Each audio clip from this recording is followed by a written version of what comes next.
I think I want to move to a different topic, which is also I haven't thought about in a while, but I do have my own 2 cents about the equally controversial topic about free will. Again, I try to, because my background is physics, so I try to approach this with an argument that I feel is very scientifically based, or based on physical evidence, instead of I try to keep it as little opinionated as possible and try to keep it in terms of a scientific argument. So there's a sense in which our brains are evolved to be a certain way, and this is a whole nother topic, but you are evolved to, it's the evolved consciousness that's beneficial to that organism.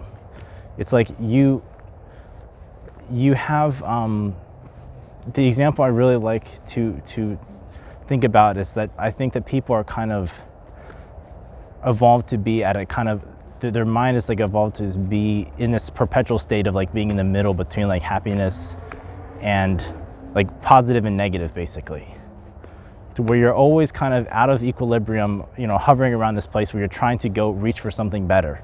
You're trying to go and improve your life, pursue some kind of pleasure, make things better, because you're always at that point where it's not quite good enough, or you're not. If you were happy all the time, if you were completely content all the time, you would never do anything. You'd just sit there because there's no reason for you to move. But I think people are kind of evolved to be at this middle level where they're just barely happy enough to continue on and not kill themselves. If I want to get really dark with it. And that state of being is kind of what has propagated through the generations to create a successful organism, I guess.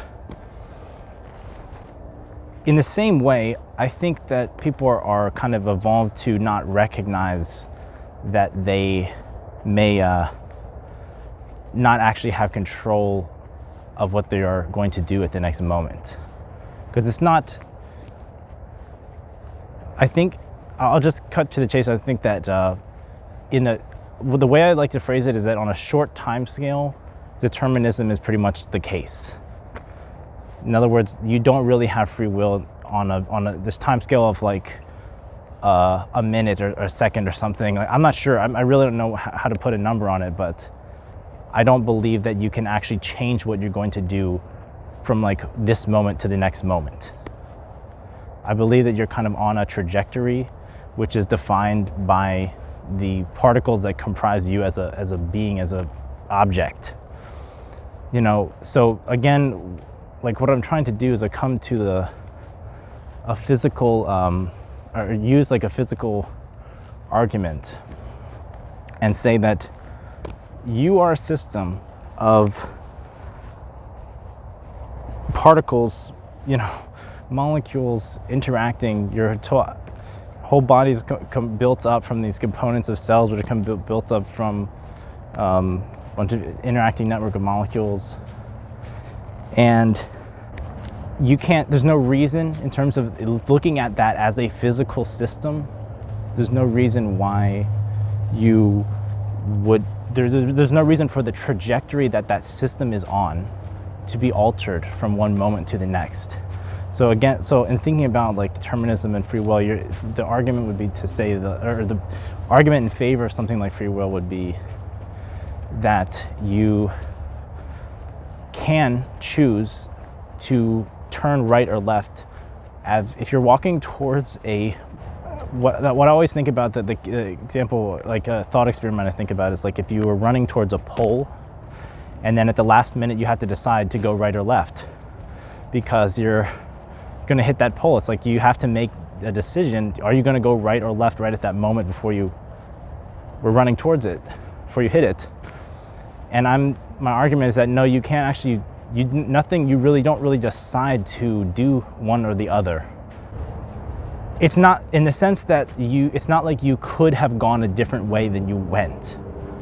If you say that you went right, it's I don't think that it was possible in the sense that they are imagining to say, oh, I could have decided to go left instead of right. I think that leading up to that moment, we're talking about a short time scale, that leading up to that moment, they were on a certain trajectory, and then the brain, it caused a certain sequence of events to happen, like in terms of your sending signals to your muscles and your muscle contracting and causing you to go right as opposed to left. It doesn't seem, the way I phrase it is that it doesn't seem like there's any opportunity in that moment for it to have gone a different way.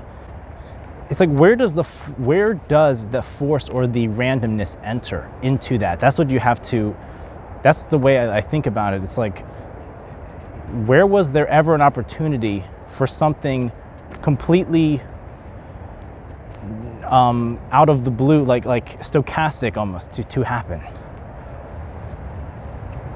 Like, there was no moment along that trajectory of your body moving towards this thing that there was some random, we can break it down really break it down into like just like a ball bouncing or a ball rolling down a hill or something, as physicists like to do, just like strip away all the complexity and think about a much simpler case.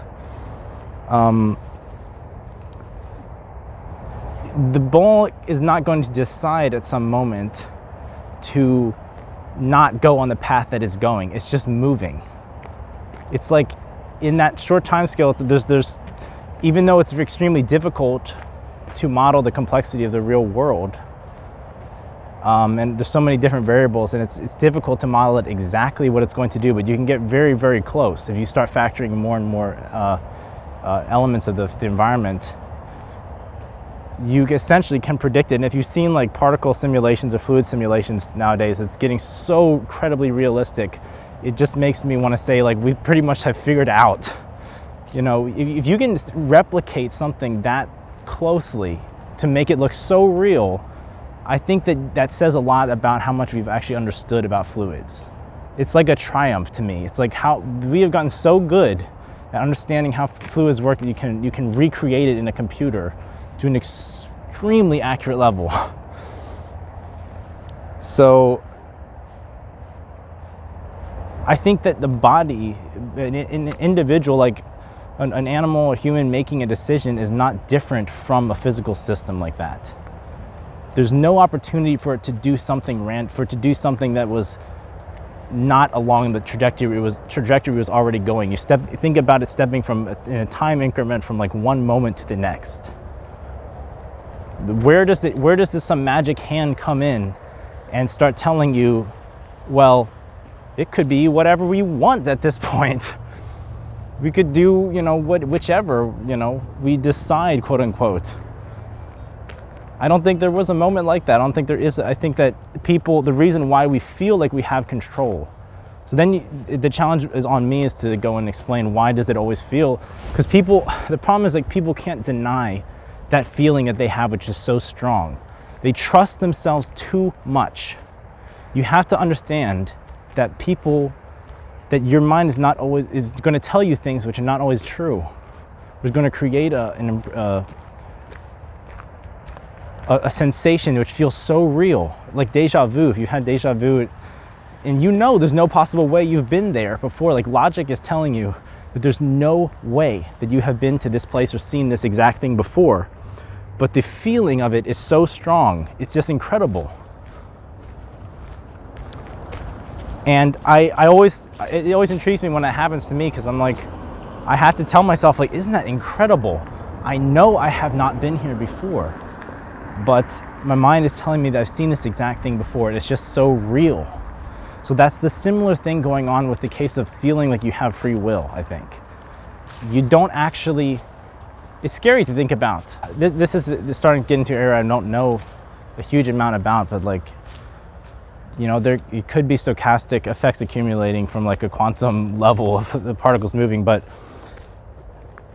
still my argument, I think, holds, because you're talking about when you're talking about a short time scale, to say that you would have free will is, to me, it sounds like you're saying that a ball can choose to go right or left, or bounce off to the right or to the left when it hits a pole. And that's not the case. You can model exactly, you can predict exactly where it's going to do, what it's going to do if you had enough information about what the state of the system is and where its location was. You could model very, very accurately what it's going to do, and given that you had those initial conditions, it's not going to ever be different from that. It's not going to suddenly, one of those times, decide to go a different way. It's like the initial conditions determine where it will be going. If you're familiar with, what they call chaos theory, deterministic chaos, that's a different kind of thing, because it's like the initial conditions can, in the real world, is highly nonlinear. The little initial conditions can make a big difference down the line. But still, when you're talking about a small time scale, the difficulty with predicting the nonlinear, like the chaotic systems, it becomes when you try to extend it out further in time. And that's just because of the nonlinearity that nonlinearity starts to cause things to spiral out from any point in a way which it becomes hard to predict, like the further out you go. It's like the weather.